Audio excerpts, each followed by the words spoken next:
अनुजधर, जिसकी किताब का बेस करके देश के एक राष्ट्रवादी फिल्म मेकर विवेक अग्निहोत्री ने फिल्म बनाई है ताशकंद फाइल।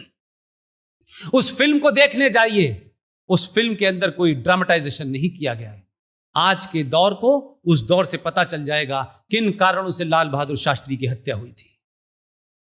जस्टिस लोया की मौत हो गई, किन कारणों से हुई, लेकिन इस देश में मीडिया के लिए चर्चा का विषय था, क्योंकि किसी एक आदमी को टारगेट करना था जो सत्ता में बैठा हुआ था, कि जस्टिस लोया की मौत हुई है और उनके परिवार के लोग कह रहे हैं कि डाउटफुल है। मैंने कहा प्यारो, जस्टिस लोया से अपनी मोहब्बत दिखाने वालों, लाल बहादुर शास्त्री का पूरा खानदान, उनके तीनों बेटे जिंदा हैं, उनकी बहुएं जिंदा हैं। वो तो पिछले 70 साल से सर मार मार के दग गए कि हमें मालूम है कि उनका पूरा शरीर नीला पड़ गया था, उनके ऊपर जख्म थे, उनकी हत्या हुई है। आज तक उन लोगों ने कभी उनकी आवाज नहीं सुनी कि उनका परिवार कहता है कि उनका पोस्टमार्टम तक नहीं कराया गया। उसके ऊपर फिल्म बनी है ताशकंद फाइल, आप लोग देखेंगे तो तथ्यात्मक रिपोर्ट है, सारे डॉक्यूमेंट के ऊपर बेस्ड है, ड्रामेटाइज नहीं है। ऐसी बहुत सारी किताबें हैं, उन्हें आप पढ़ेंगे। ऐसे ही एक अच्छी किताब है जिसमें अक्सर आप लोगों ने सुना होगा कि जवाहरलाल नेहरू साहब को बड़ी प्रॉब्लम थी डॉक्टर राजेंद्र प्रसाद से, और यह प्रॉब्लम इसलिए थी कि doctor Rajendra Prasad hardcore nationalist थे। डॉक्टर राजेंद्र प्रसाद से जब यह कहा गया कि सोमनाथ के मंदिर का जीर्णोद्धार किया गया है, भारत सरकार की तरफ से किया गया है, लिहाजा आपको उसमें जाना चाहिए, तो जब उनको बुलाया गया तो उन्होंने कहा मैं जाऊंगा। तो उनको जब पता चला विजनरी को, तो वो इस बात पे बिफर गए कि आप कैसे जा सकते हैं। तो डॉक्टर राजेंद्र प्रसाद के शब्द हैं, ये मेरे नहीं है। उन्होंने कहा मैं भारत का राष्ट्रपति हूं, ये एक तरफ है, लेकिन मेरी आस्था दूसरी तरफ है। मैं जाऊंगा, राष्ट्रपति के प्रोटोकॉल में नहीं जाऊंगा तो मैं राजेंद्र प्रसाद के प्रोटोकॉल में तो जा सकता हूं। वो गए, उनके जाने से विजनरी प्रधानमंत्री को इतनी तकलीफ हुई कि उस दिन के बाद से डॉक्टर राजेंद्र प्रसाद के विदेशी दौरों को खत्म कर दिया गया।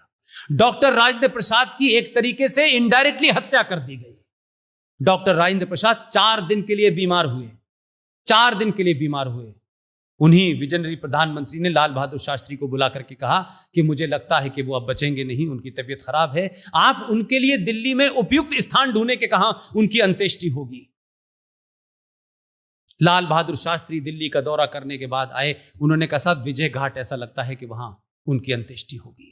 जब तक ये सब बात होती वो बेचारे ठीक हो गए, वो वापस आ गए। इस घटना के मर्म में जाइए,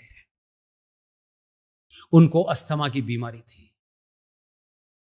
वो जब रिटायर हो गए तो आज जो बिहार में कांग्रेस का ऑफिस है, जिसे सदाकत आश्रम कहते हैं, उसमें उस जमाने सीलन हुआ करती थी। उसके एक कमरे में डॉक्टर्स को हिदायत थी दवा नहीं देनी है। इतनी नाराजगी, इतना ओछापन, और उसी दमे की बीमारी में उनकी मौत हो गई। और जब उनकी मौत हो गई तो डॉक्टर राधाकृष्णन से कहा कि आप उनके जनाजे में नहीं जाएंगे। आप ये देखिए कि उस वक्त भी लोग मौजूद थे, ऐसा नहीं था कि लोग नहीं थे, लेकिन कितनी ताकत के साथ उनको आपने रोकने की कोशिश की। डॉक्टर राधाकृष्णन ने कहा यह नहीं हो सकता, I am not going to accept. वो भी गए उनके जनाजे में। इस पूरी घटना का जिक्र अगर आपको पढ़ना है तो 1969 में एक किताब लिखी गई है।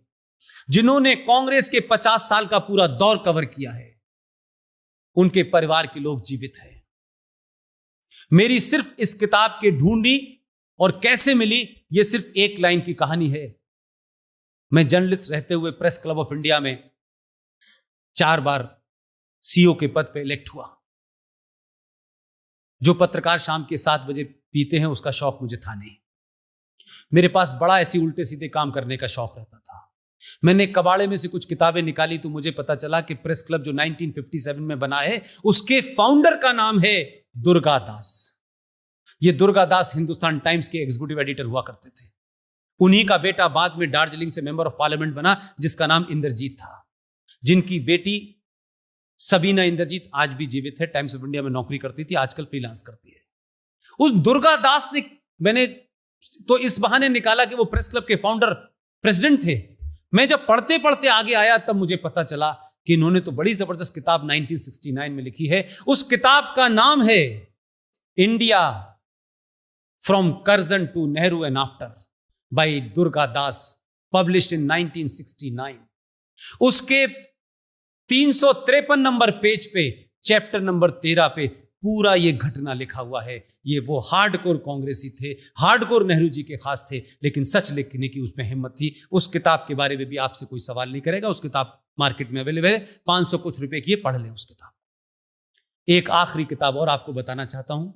उस किताब का नाम है the viral version of history.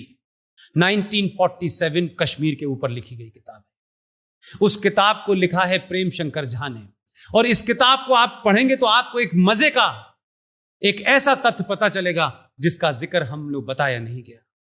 आप सबको याद होगा कश्मीर को लेकर के नेहरू जी की अलग राय थी और सरदार पटेल की अलग राय थी। उसमें सैम मानेकशॉ का इंटरव्यू प्रेम शंकर झा ने लिया है। जीवित हैं, आज भी बड़े पत्रकार हैं, हार्डकोर एंटी बीजेपी आरएसएस हैं। ये उनका अधिकार है, वो किसी के खिलाफ रहे। इसलिए मैं कहता हूं कि किताब उन्होंने जो संदर्भ में लिखी है, किताब से ज्यादा वो इंटरव्यू महत्वपूर्ण है जिसका जिक्र उन्होंने किया है। वो 1996 में किताब छपी है, मार्केट में अवेलेबल है, आप ले सकते हैं। उस किताब में यह बताया गया कि नेहरू जी अपनी फिलॉसफी में जिस वक्त कश्मीर के ऊपर भाषण दे रहे थे, उसी कमरे के अंदर लॉर्ड माउंटबेटन भी बैठे हुए थे, उसी कमरे में पटेल भी बैठे हुए थे, उसी में सैम मानेकशॉ भी बैठे हुए थे, और बहुत से ऐसे लोग थे जिन्हें ताली बजानी थी सिर्फ। और नेहरू जी लगातार कश्मीर को यह जस्टिफाई कहने की बात कर रहे थे कि कश्मीर कुछ में स्पेशल है, कश्मीर ऐसा है, कश्मीर वैसा है, हमें यह सोचना है। इतिहास का जिक्र देने लगे, और देते देते जब वो लगातार छत की तरफ देख रहे थे तो सरदार पटेल को बड़ी अनकंफर्टेबल फील कर रहे थे। ये उसमें वर्णन है पूरा। तो सरदार पटेल ने उसी अंदाज में, उसी भरी सभा में जब नेहरू जी ये भाषण दे रहे थे, बहुत गुस्से में झुंझलाते हुए नेहरू जी से पूछा हिंदी में कि नेहरू, तुम्हें कश्मीर चाहिए कि नहीं चाहिए? तो नेहरू जी ने अपने फिलॉसफिकल अंदाज में करते हुए उन्होंने कहा व्हाई नॉट। जब उन्होंने कहा व्हाई नॉट, तो सरदार पटेल ने सैम मानेकशॉ के कान में कहा तुम्हें हुक्म मिल गया, जाओ। यह सैम मानेकशॉ ने पूरा वर्णन किया है। और बाद में सरदार पटेल के बारे में उन्होंने कहा कि मैंने सरदार से पूछा कि आपने हिंदी में क्यों पूछा? बोले अंग्रेजी में पूछता तो माउंटबेटन को पता चल जाता। तो उस वक्त भी लोग कितने हालात में दबे हुए थे, उस बीच से रास्ता निकाला उन्होंने। आज तो हालात आपके लिए खुले हुए हैं, कोई रास्ता नहीं निकालना है। थैंक यू वेरी मच, बहुत बहुत शुक्रिया आपका।